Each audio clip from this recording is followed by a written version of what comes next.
Good evening and welcome to this candidate forum. My name is Ravine Jimenez and I am a member of the League of Women Voters of Benton and Franklin counties. The League is a nonpartisan organization that neither supports nor opposes candidates. In presenting these forums, it is our goal to provide opportunities for voters to become better informed about the people who are running for public office. The 2024 primary candidate forums have been pre-recorded in person by Northwest Public Broadcasting at WSU Tri-Cities. They will be available through August 6th, primary election day, at nwpb.org, on the League's Facebook page and website at lwvbf.org, on YouTube, and through the League's additional partners, the cities of Richland and Pasco, and the Columbia Basin Badger Club. At this time, I would like to introduce our moderator, Matt Lovelace, from the Murrow College of Communication at WSU Pullman. Please welcome Matt. Well, good evening, and thank you to the League of Women Voters. I am Matt Lovelace. I'll be hosting this forum here tonight. We have a full hour to talk about a crowded primary in the 4th Congressional District here in the state of Washington. 8 candidates will appear on the primary ballot. Not all 8 responded to our invitation. I'll explain how we'll handle that in a moment. But first, a few rules for today's forum. And here at NWPB, we pride ourselves on having a fair and non-contentious place for our candidates to speak, meaning we will not tolerate interruptions from anybody on or off camera. We have made time for 1-minute opening and closing statements in between a series of questions provided by the League and their constituents. In order to fit this into our allotted hour, the first 4 questions will have a 90-second time limit.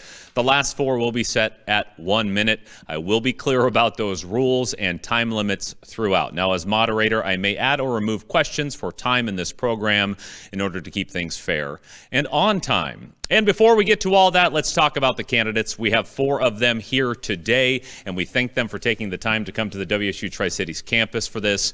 With us here today, Mary Beckler, Benny Garcia, Barry Knowles, and Jared Sessler. Not here but on the ballot are incumbent Dan Newhouse, John Milan, Tiffany Smiley, and Jane Muchlinski.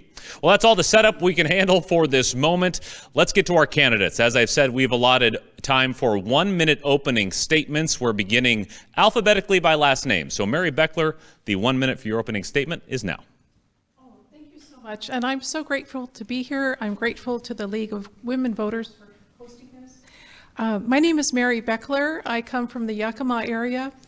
I have a background in job creation. I was the CEO of the Baby Jogger Company for 17 years.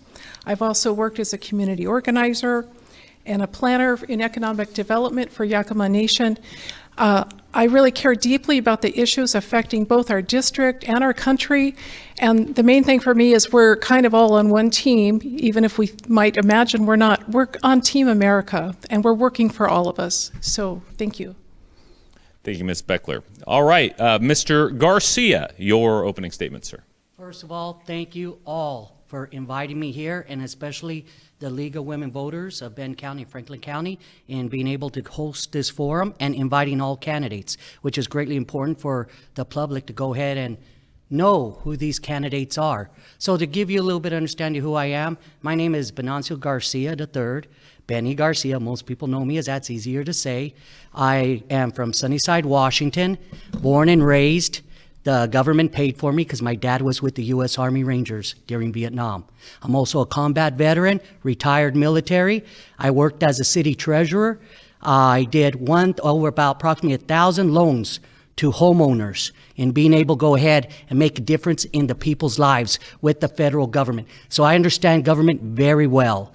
Today, I work with small businesses and other municipalities. I'm out there outreaching, making a difference to all people. And that's what we need to see. So I thank you today humbly for giving me this opportunity to speak in front of you today. God bless our country. Mr. Garcia, thank you very much. Barry Knowles, your opening statement, sir. Great, thank you. Good afternoon, everybody. My name is Barry Knowles. I'm originally from Spokane, Washington. I spent 7 years in the service, after which I wound up in Western Washington. I was a home builder for 25 years. I had a couple of businesses processing narcotics for destruction all around this area, actually. So I split my time between Yakima and the Covington Maple Valley area. I'm currently a home inspector. I did my 7 years in the service as a drug enforcement In 1982, when I joined, there was no war going on except Ronald Reagan's war on drugs. So that's what I did for 7 years, and I'm always active in politics. I'm always speaking at events. You can find me at the school board meetings or anywhere. I'm an activist for the grassroots. My name is Barry Knowles. Thank you very much. Mr. Knowles, thank you. Mr. Jared Sessler, your opening statement, sir. Yeah, Matt, thanks for hosting, and to the League of Women Voters. Thank you to the viewers for watching. My name is Jared Sessler, and I'm proud to be endorsed by President Trump. I live in Prosser, which is not too far from where we're at here. I'm a veteran, a former NASCAR driver, business guy, and a family man. I've been married for 28 years, have 3 kids that we homeschooled from the ground up, so I'm very thankful to have the opportunity to do that. I've been in business for almost 30 years, and running for Congress here against Dan Newhouse, who I know that many of you are frustrated and tired of having to vote for him. We could have got this done in the last election, but I'm thankful to be here this time. We need to tackle the inflation problem. We need to be able to afford life again.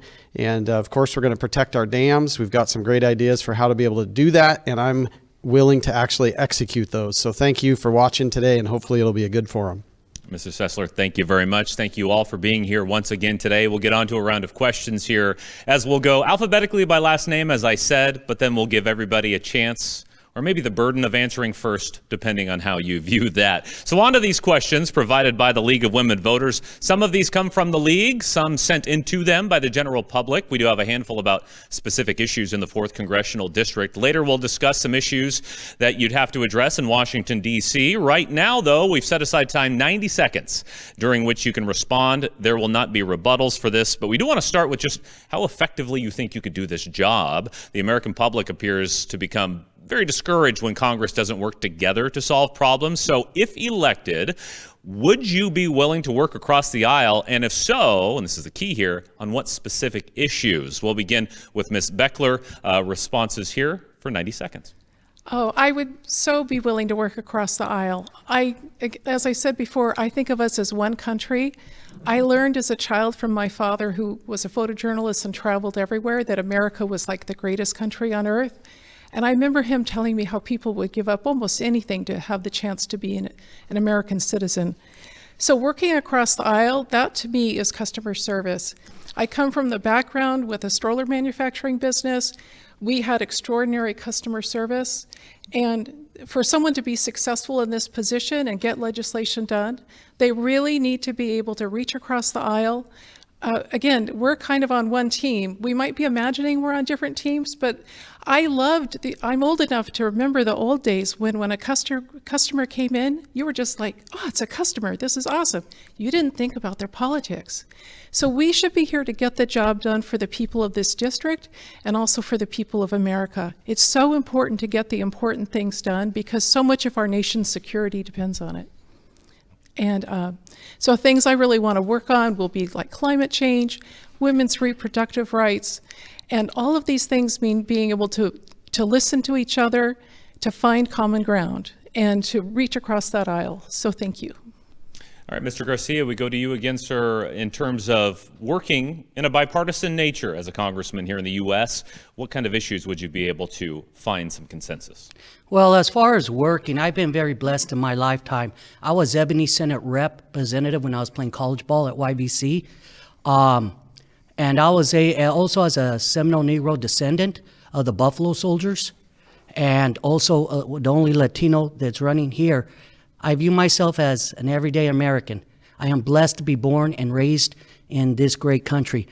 And you have to be able to reach across the board. And it's not about being Republican or Democrat. I am running as independent. It's about being able to create opportunities for all people. And that's what I do today in my business. I'm working with very low and low income, the silent majority out there. And I'm putting my money where my mouth is. And that's what I'm doing today. So I know when I go to Washington, D.C., I will be representing you, the constituents, not the establishment. The establishment has failed us on both parties. Whether you're Republican or Democrat, $34 trillion in debt. We must have an audit done on the Federal Reserve, number one. Number two, we must go back to a commodity-based system. We did with silver and we did with gold in order to stop inflation. Number 3, we must be able, and housing development is my specialty, we must be able to have affordable housing for each American. See, our preamble promises us prosperity for we, the American people, and that's what I'm going to protect. Mr. Garcia, thank you. Mr. Knowles, any specific issues you'd be willing to reach across the aisle? You know, I'd reach across the aisle on almost anything to discuss it. Some people know this, some people are about to find out, but I've been a part of both parties at some point in time. I used to be the chairman for the 47th District for the Republican Party. I never fit fully in either party. So I'd like to champion myself as just one of the people, right? And I know how they caucus, and this is really an interesting point.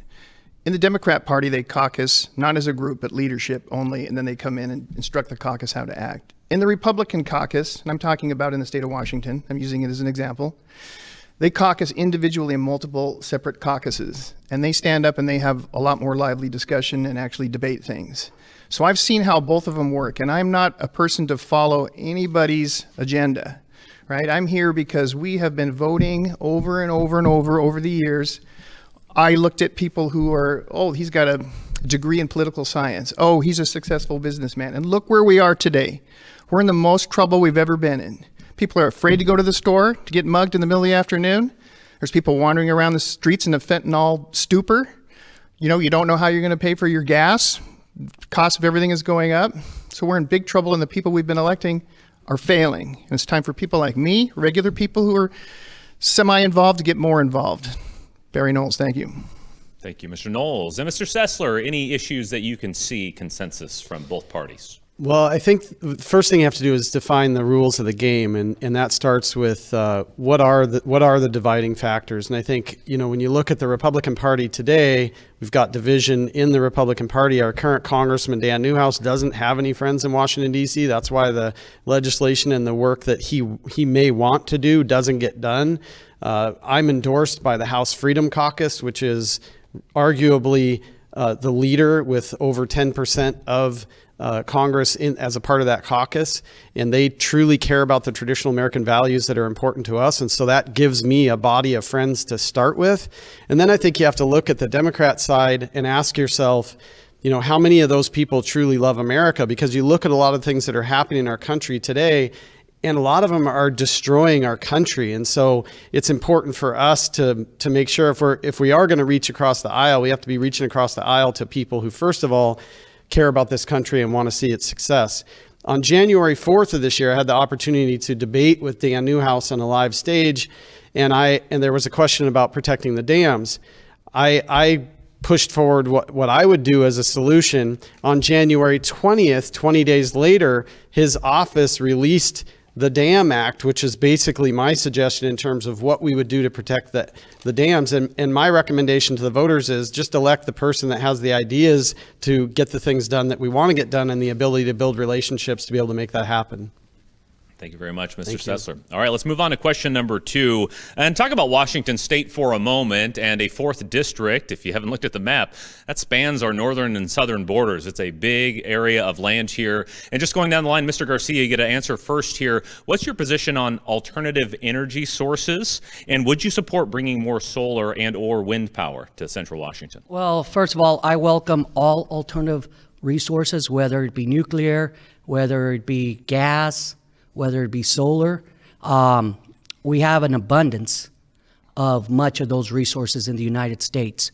And so I have thought greatly how we return back to a commodity-based dollar. We did do gold, we did do silver, and on our federal lands, we have an abundance of American oil. And I want to back our dollar with American commodity, energy-rich oil. Drill again. That will stop the rate of inflation. That will go ahead and strengthen the American dollar once again. And we would certainly break off the challenges of BRICS and be able to stop the gains of the Mexican peso on the American dollar today. We have to make sure that we have new ideas, and you must be a lion out there, be willing to challenge what we've currently had for the last 30 to 40 years, and especially what Dan Newhouse has done, because he has not been able to stand for much at all in his time of service. It is time for new leadership, new ideas, and someone that is able to make that happen. And the only person here is me. That is actual fact. But if we want to bring back our American dream, that is to use our energy resource that the Lord blessed us so much with, back our dollar with oil. And Mr. Knowles, same question to you in terms of alternative energy sources. Are you a supporter of solar or wind energy, or do you have any other ideas? You know, I'm all for innovation of all types, and I see us trying a bunch of things. Some of them are working, some of them are not. So I'm all for innovation, and recently I saw Elon Musk touring one of his million-acre solar energy plants and listened to him speak about how just 100 of those plants could power the entire world, which I found very fascinating. So yes, I'm all for alternative energy sources. Some of the things we're doing I don't agree with, but when it comes to oil, let's talk about oil here because oil is so important. You know, a couple of years ago, our oil reserves were full. We were making oil right here, producing it, pumping it out of the ground. Gas was $2-something a gallon. Now our oil reserves are 70% gone. We're buying oil from overseas. Energy is the most important thing that runs the entire world. And so we need to be conscious and we need to be in the lead for all of that, and we need to not be buying this stuff from overseas. And the excuse for buying it is what? Environmental reasons. We don't want to drill here, so we would rather trust China or India or someone else in another country who doesn't have any pollution controls. It doesn't even make sense.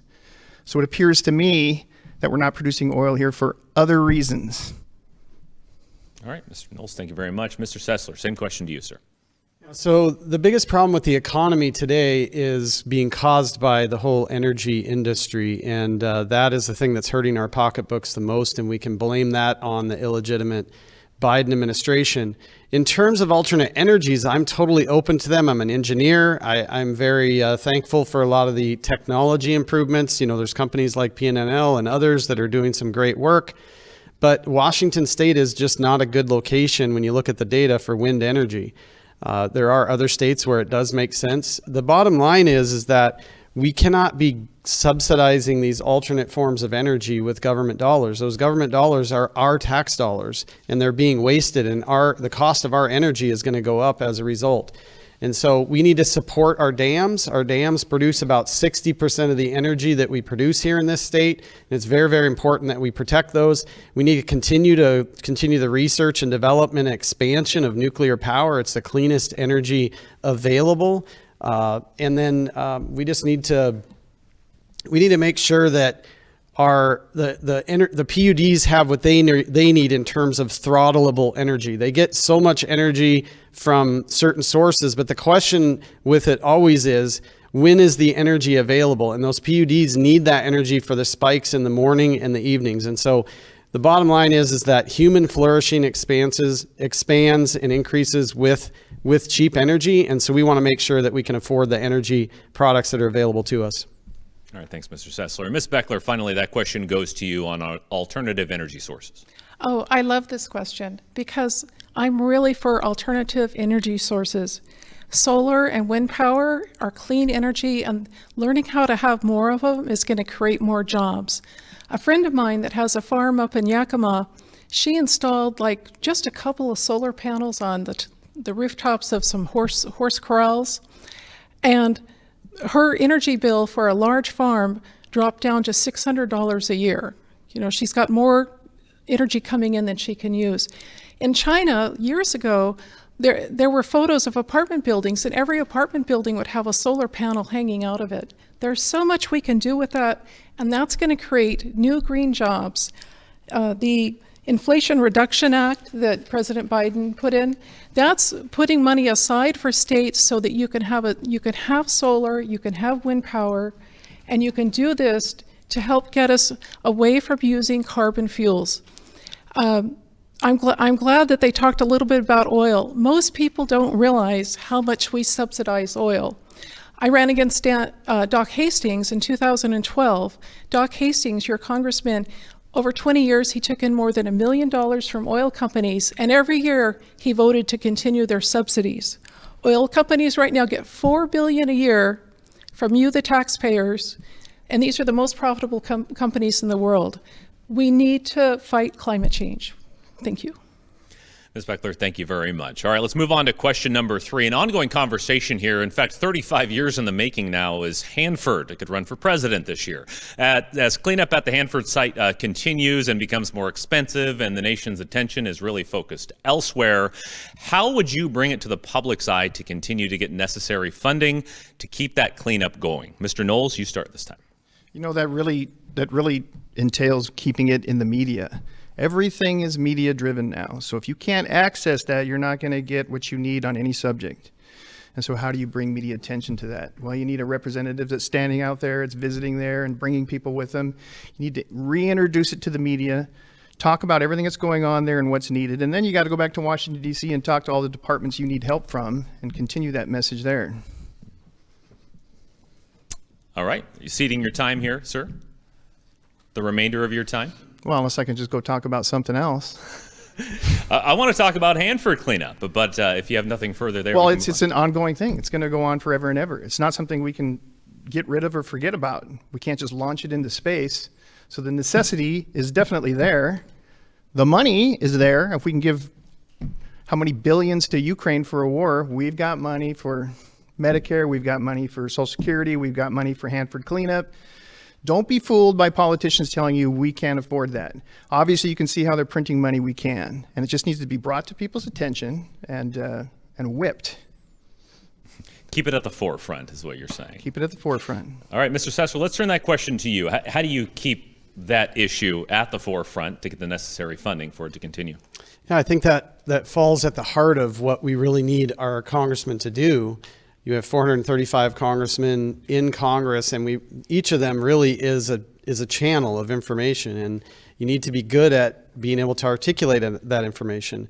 The Hanford project started in the 40s. It was very vital. There wasn't a lot of, let's say, necessary standards back then for how things were captured, how contaminants were captured and things like that, but we've improved that greatly, and we have about $3 billion a year coming in just from the cleanup project into this area, which is vital and it's important. We need to continue to make sure that the people understand that and the other representatives in Congress understand that, so we keep that money flowing to make sure that we can protect the American people from what's happened here and continue to innovate new ideas.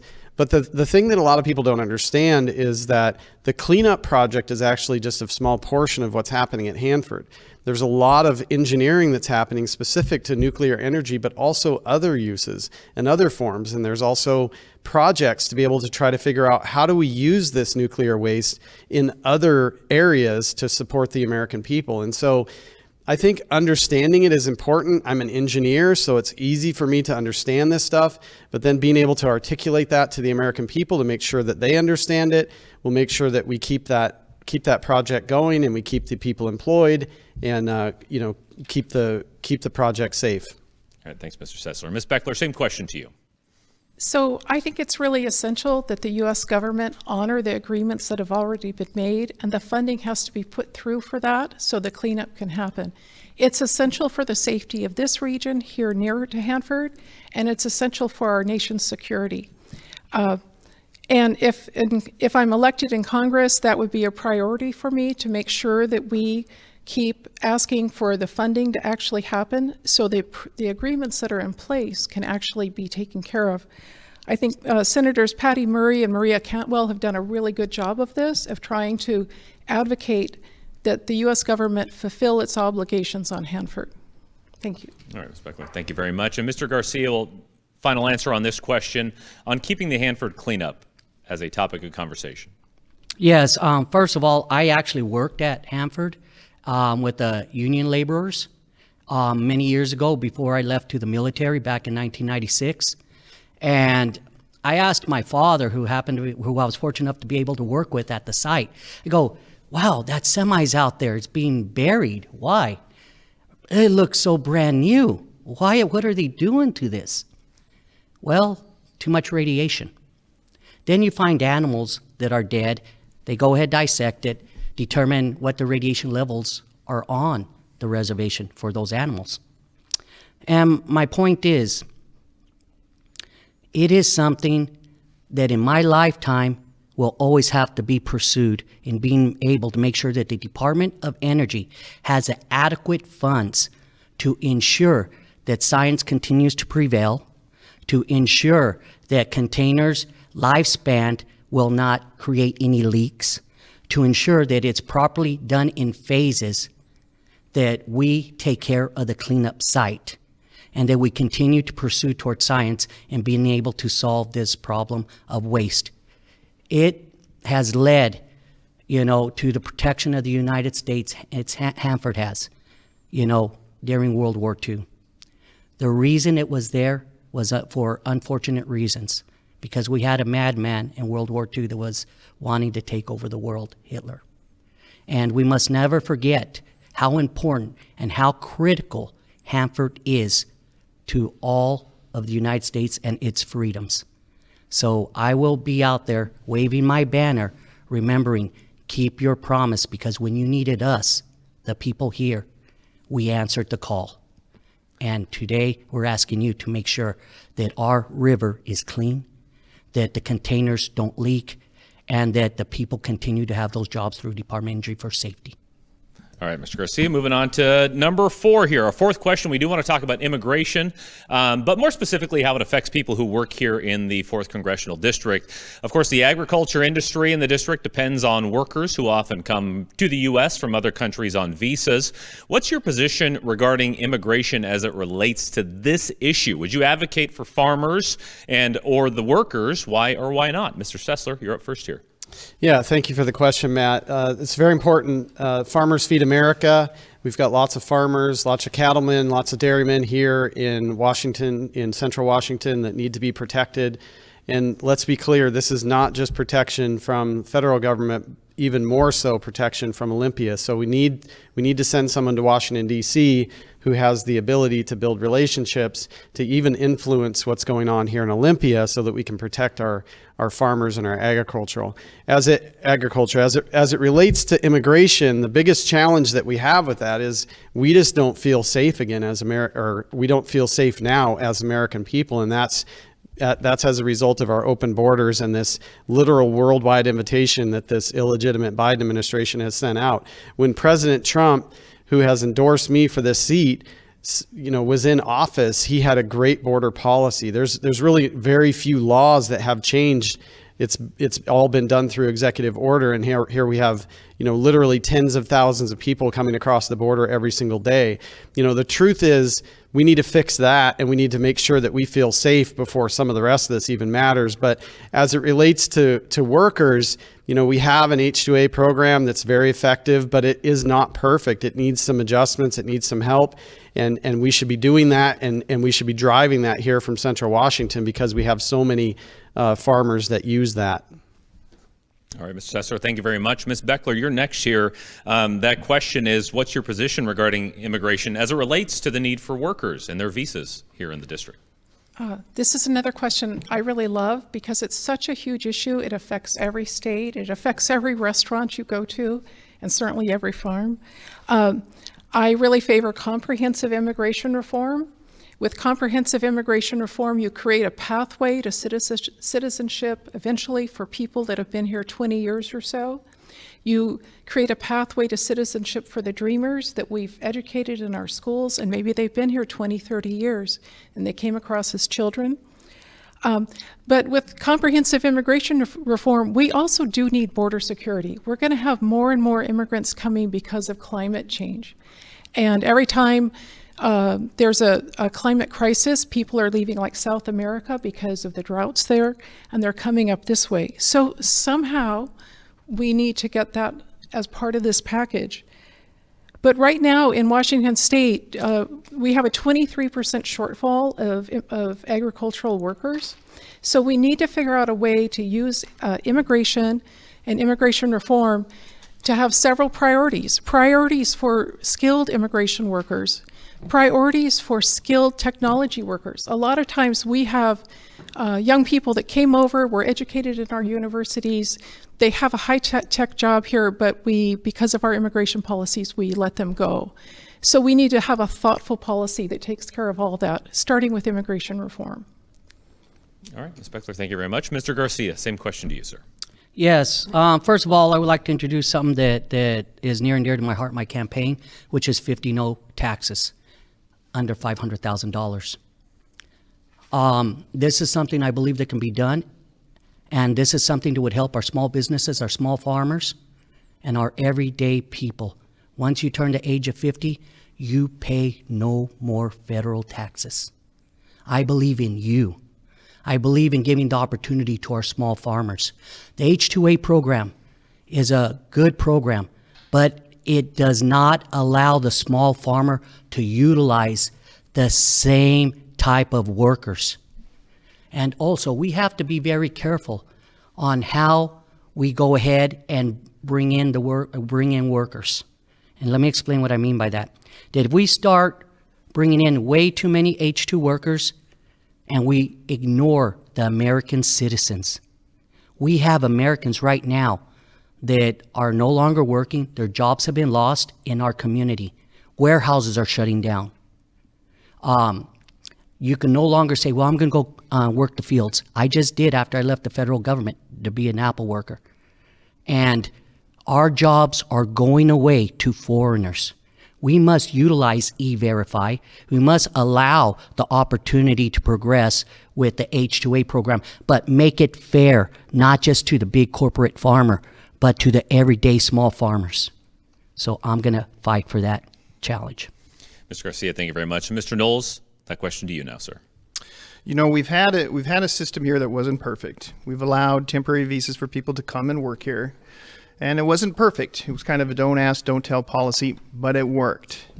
Now, 4 years ago, starting 4 years ago, we just completely opened the border, and we've had 12 million people cross that border in the last 4 years. A lot of Washingtonians don't know this because it's hard to find this information. Over 300,000 of those people have been shipped here to this state. And this is a problem right here because this affects our regular people that work here. Let me tell you what they're receiving. They receive free housing, Section 8 housing, free medical. Each adult gets $800 per month. Each child gets $600 per month. So some of these people are making $3,000, $4,000 with free housing and free medical and not contributing. That is a tremendous amount of money that if we have that kind of money to be helping people, that kind of money should be going to our temporary workers that are working here or our farmers to help subsidize things. Farming is the most important community we have in District 4. And I see it just being destroyed by this abundance of people that are flooding over. And they're not coming over here being chased by their government because they're about to be killed. That's not why they're afraid. And we're not even checking them. We're just allowing them to come over. So again, like I said earlier, this leads to, there's something else behind it besides we just want to let people in because we're friendly. Mr. Knowles, thank you very much. Well, that is our fourth question, which means we're at the halfway point of this. Appreciate your attention and thoughtful answers so far. Let's broaden things out here, though, for question 5 as we continue to hear from candidates here in the 4th Congressional District race here in Washington State. And just a heads up, for the sake of time, these remaining questions will have a 1-minute time limit. So the second half is a lightning round. Our conversation during election season has become increasingly about election results. Perhaps some voters believe that the election process is secure only if their particular candidate wins. Some behaviors from candidates and parties may suggest they feel that way too. So what is your position on the concept? And further, if elected, will you abide by the official results of the election regardless of the outcome that is posted? Ms. Beckler, you're first here. So I am so grateful to our election workers and to the county departments that manage the elections. They do a really great job, and now they're under incredible pressure. And I want to point out, I think President Trump's organization, there was like 40 or 50 lawsuits about the election results, and they lost on every one. They could not find a case. I think in Yakima County, there's maybe been one case, like in 20 years, maybe 2 cases. I think our elections are working. They are valid. The one thing that isn't working is there's a whole disinformation campaign about, oh, all the illegals are voting. No, they're not voting. It's a felony to vote. They're hiding. They would never vote. And So I'm really grateful to that system. And I forget the second part of the question. Would you abide by the result of the election even if you didn't win? Yes, I would, because we have really good procedures. If we think the election, like my election, has gone wrong, I have the right to challenge it and to ask for a recount. I might have to pay for it, but we have a system in place that works and has been set up. And the only thing that's really hurting that system now is there is a massive campaign to say that the elections are fraud, and they're not. I'm really proud of America for the system we have. And time's up there, so we'll move on to Mr. Garcia here. That same question to you, sir. Could you repeat that once again? Yes. What about your trust in the election process? And would you abide by the results, whether or not you are announced as the winner? Well, first of all, right now, I have a case at the U.S. Supreme Court, Garcia versus Hobbs, the only one in the state defending our U.S. Constitution, 14th Amendment. The redistricting lines have happened largely because of my case at the U.S. Supreme Court. About the illegal racial gerrymandering of the 15th District. I am protecting the 14th Amendment right now, and that is to ensure that we follow our Constitution and do not have a Latino-based district. I've defended this country. I've bled for this country. I'm the only combat veteran here that is running. And I will defend our Constitution at all cost. That is what's allowed me to preserve my way of life. And no, I do not trust the election process because it is got improvements that it needs to make, and that is why my case is at the U.S. Supreme Court. Number two, would I just simply concede right now at this moment what the outcome would be in our upcoming elections? No. You question and verify, like President Reagan said. And that's what I will do. I will question and verify. So, thank you very much. Mr. Knowles, same question to you, sir. Well, of course, I'll abide by the decision, but do I think it's fair? No. Do I think it could be corrupt? Yes. Anything electronic can be corrupt. You've heard stories of people hacking into people's home video cameras. You get your identity stolen. Anything electronic can be hacked. You talk to any computer expert you want, it can be hacked. Even our federal government has trouble in the Defense Department with getting hacked all the time. And why are our votes here in this state going to a place in Germany to be counted and then sent back here? The more it moves around, the more electronic it is, the better chance it has of being abducted. Now, I'm going to give you one example of some voting fraud that does take place here that I did complain to the Attorney General. I had someone I took down who was on a witness protection, so they couldn't give an address to vote. They asked him, what district do you want to vote in? They said the 47th. Here, you can vote. And then she asked him, what's the address? She gave him the address they gave her. I checked the address. It had 250 voters registered there. They didn't even ask her for ID. It takes place. All right, Mr. Knowles, thank you very much. Mr. Sessler, that question for you. Yeah, thank you. 2020 election is totally illegitimate. Anybody who doesn't agree with that just simply hasn't looked at the facts. One of the Democrats here on the panel mentioned lawsuits that went through. Those lawsuits never looked at the data. They were basically dismissed without even actually looking at the facts. I trust the American people. I trust the judgment of the American people. I think that President Trump is a great leader. I think we have a populist movement going on in this country right now because we're frustrated with our sort of typical politicians who we've put in power to run the country, and they've done a terrible job. I think that President Trump is going to get overwhelmingly reelected again. And I think that what we need to do is we need to go back to basically what third world countries are doing right now. And I said I trust the American people. What I don't trust is big tech. We need to go back to precinct, in-person, one-day voting, paper voting, ID in order to vote. And I trust the results from an election like that. All right, Sessler, thank you very much. Let's move on to another ongoing conversation. One internationally right now revolves around some conflicts in both Israel and Ukraine. Where do you stand on military funding for Ukraine and or Israel? Mr. Garcia, you start with this one, sir. All right. A few years ago when I did run for my first time for this position, I had explained clearly that it is a NATO issue. And if NATO wants to go ahead and defend its backyard and support that of Ukraine, that I would support that decision. But for the American tax dollars alone, basically, to go ahead and fund Ukraine, absolutely not. We have a lot more problems we need to take care of here. If NATO wants to declare war against Russia and feels that he needs to protect its backyard, I'm for it because we got an agreement with them. If not, I'm sorry, but we just can't help everybody at this time. Now, as to Israel, I decided in 2015 that I was going to get involved in politics. The Lord changed my heart. I worked for the federal government. I will support Israel because that is the Holy Scriptures. And those that bless Israel will certainly be blessed themselves. Thank you. Mr. Garcia, thank you. Mr. Knowles, that same question to you in terms of military aid or funding support for Israel and Ukraine. It's always important to fund things overseas because evil is always on the advance. And we want to fight those battles other places, not on our shores. Look what's happening right now. We have a Russian sub off of Cuba, a nuclear sub with missiles on it. When was the last time that happened? We don't want that, so we fight in other places.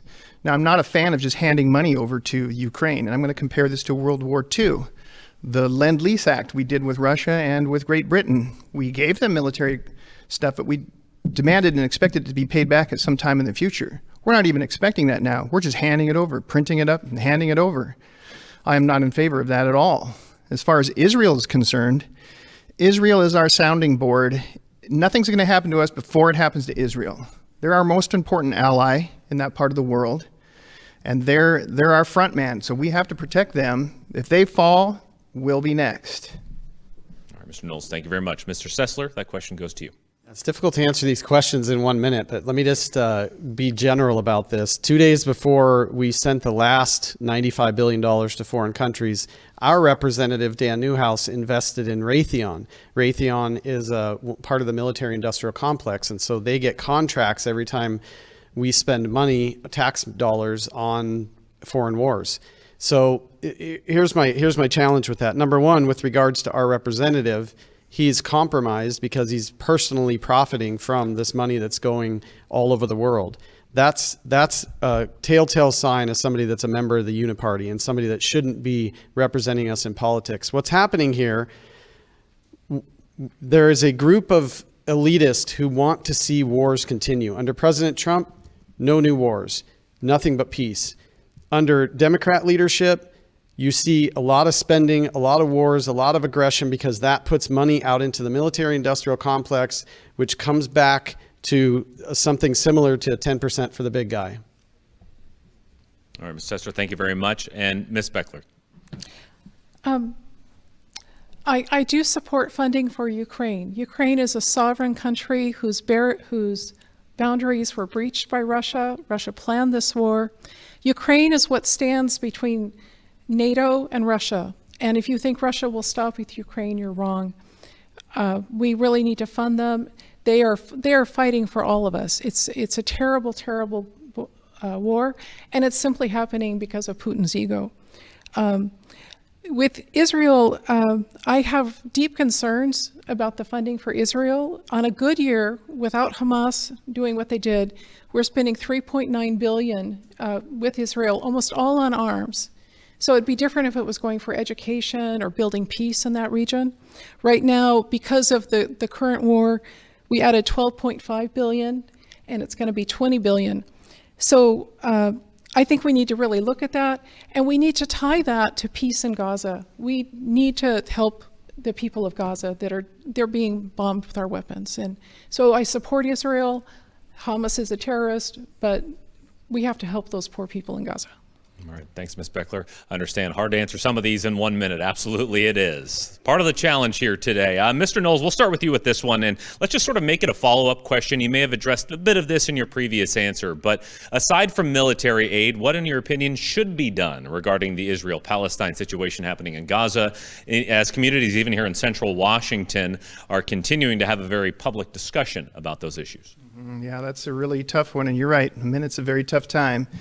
That's such a complex situation. It hasn't been able to be resolved ever, and it's not going to be, not even from this conflict.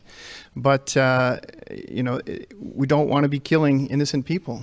We really don't want American weapons falling on the public. And with that said, here's the tough part. Hamas fights from within the civilians, and they will not leave. And you cannot end this without taking out some of the civilians with the military. And they've been warned to leave, and they either can't leave or won't leave. So it gets very complex. What do? You don't want our weapons falling on them, but you might have to. You must finish this. They must finish cleaning out Hamas in order to resolve this, and it's never going to completely resolve it. It's just going to postpone it for some time. Mr. Knowles, thank you. Mr. Sessler, same question. Yeah, so first of all, let me just say that the two-state solution was never going to work. I was a kid when that was originally enacted, and I remember looking at the TV thinking, why are they doing that? It makes no sense. And I certainly hope that Israel does not succumb to some kind of a future with that. The Palestinians are welcome to go to many other countries around there, Jordan, for example. In terms of Gaza, let me remind everyone and maybe educate everyone who doesn't know, Gaza elected Hamas leadership. They are complicit. They are Hamas. And let me also just say how thankful I am that we have a Second Amendment here in America, because we have the highest density of Hamas terrorists right here in American homeland of anywhere in the world. All right. Thank you very much. Ms. Beckler, your response. Israel and Gaza, it is so complex, and I really like President Biden's proposals for an immediate ceasefire to bring resources in for the people of Gaza. Hamas, of course, is bad. They're terrible. They're terrorists.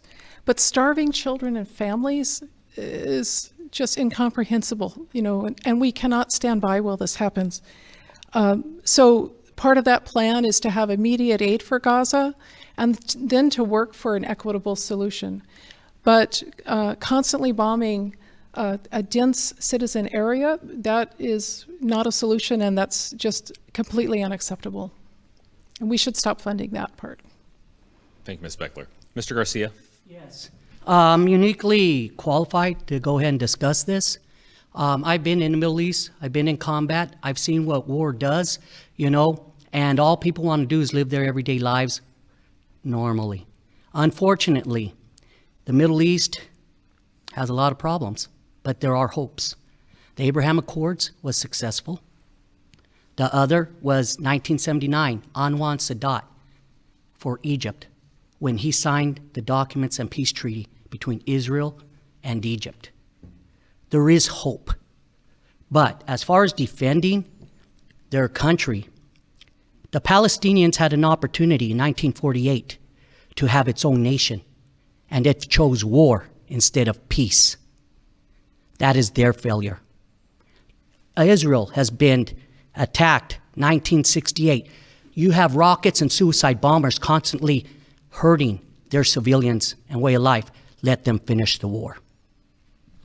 Mr. Garcia, thank you very much. All right, let's move on to our eighth and final question before we get to some closing statements here. On balancing the budget, the U.S. has not had a balanced budget, including surpluses, since Bill Clinton was president. Since then, other presidents have tried reducing the taxes for the wealthy, known as the trickle-down effect, or attempting to tax the wealthy or corporations and more. Our question is, what's your solution for dealing with the national debt? Mr. Sessler, you're first here. Yeah, thank you, Matt. It's a great question. President Trump, and again, I'm incredibly honored to be endorsed by President Trump. Our representative, Dan Newhouse, as far as I know, has never seen a spending bill that he did not vote for. And that is a microcosm of the problem that we have in Washington, D.C.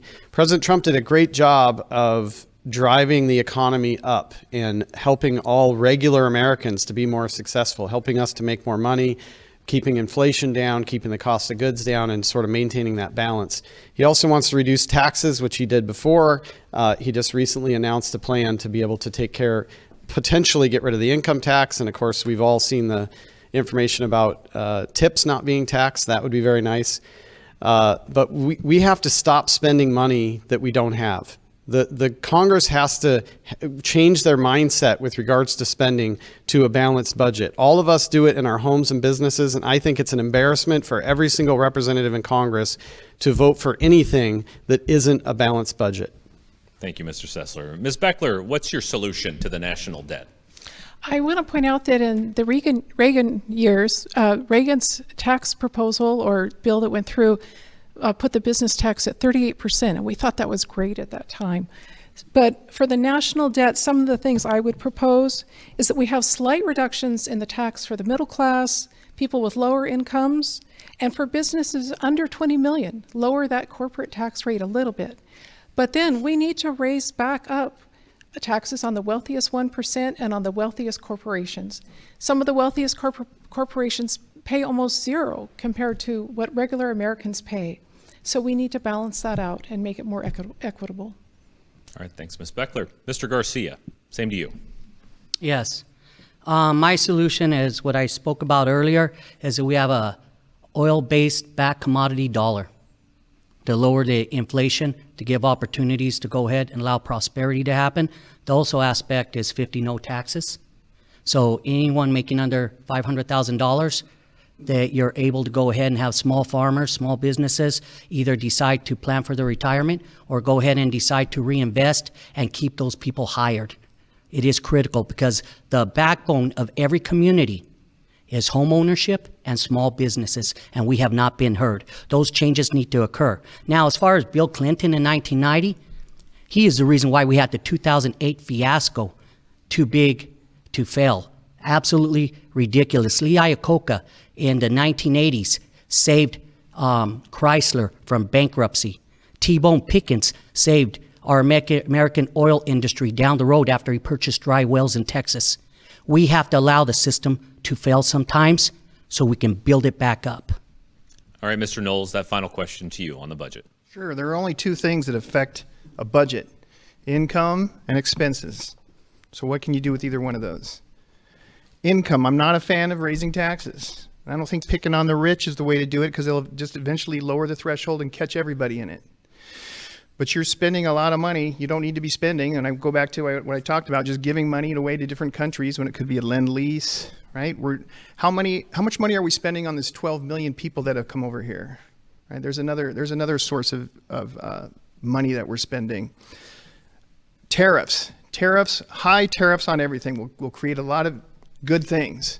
It'll bring money in. I mean, Trump had China paying a tremendous amount of money, and it'll cause us to start manufacturing more things right here, which is what we need.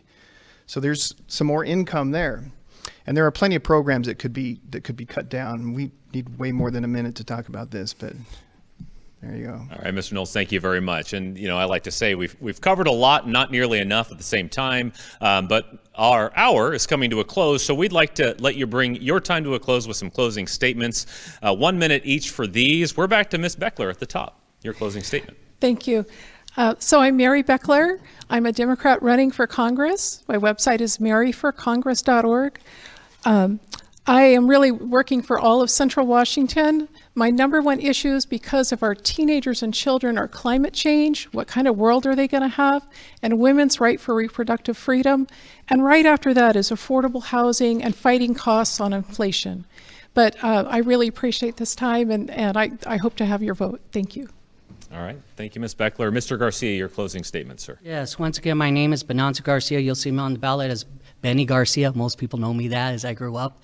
I want to say thank you for giving me this opportunity and the privilege to speak in front of all of you. And I want to thank my Lord and Savior, Jesus Christ, for giving me the opportunity to change my heart in 2015 when I realized how much my country was in trouble. The background that I have is actually working for federal government for over 10 years, seeing how government actually works, seeing what actually doesn't work, seeing how to go ahead and allow affordable housing, seeing how we can go ahead and improve on that and live the American dream.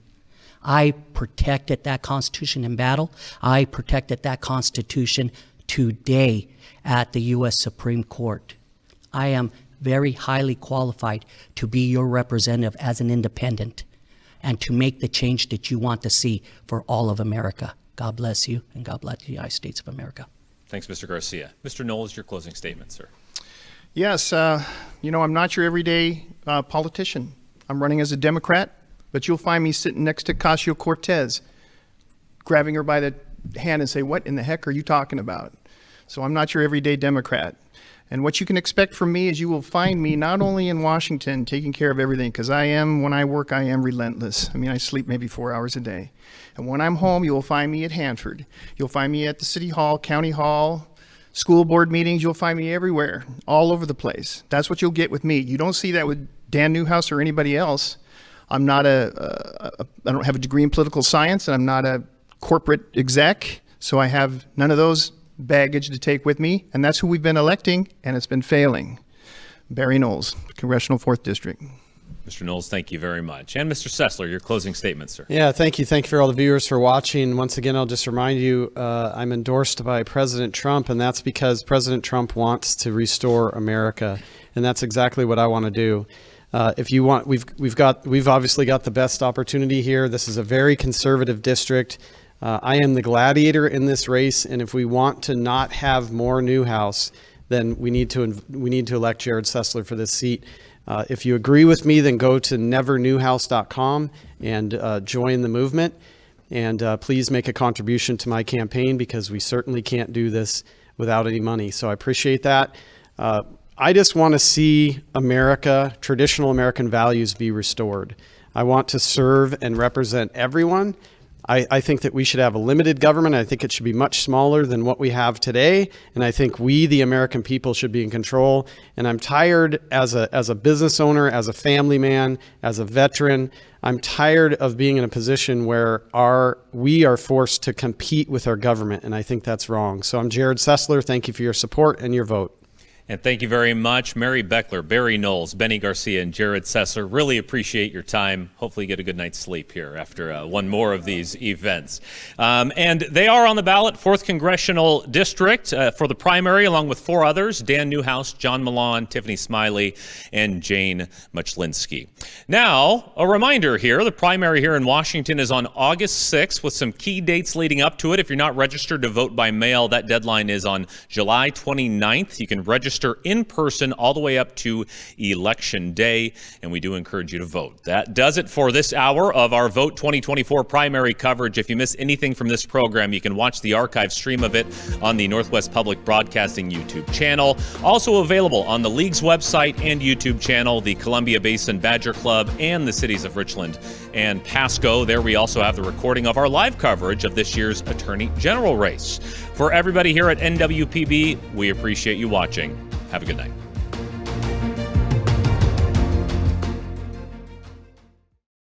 La Liga de Mujeres Votantes de los Condados de Benton y Franklin presenta Es hora de votar. Es simple. Todo lo que necesita hacer es un ciudadano estadounidense, tener 18 años o más y residente del estado de Washington. Tome acción hoy. Todavía hay tiempo para registrarse, así que lánzate a votar. Tómese el tiempo y visite la oficina electoral de su condado local y regístrese. Tu voto, tu voz. Es tu futuro. Visítenos en línea o llámenos hoy.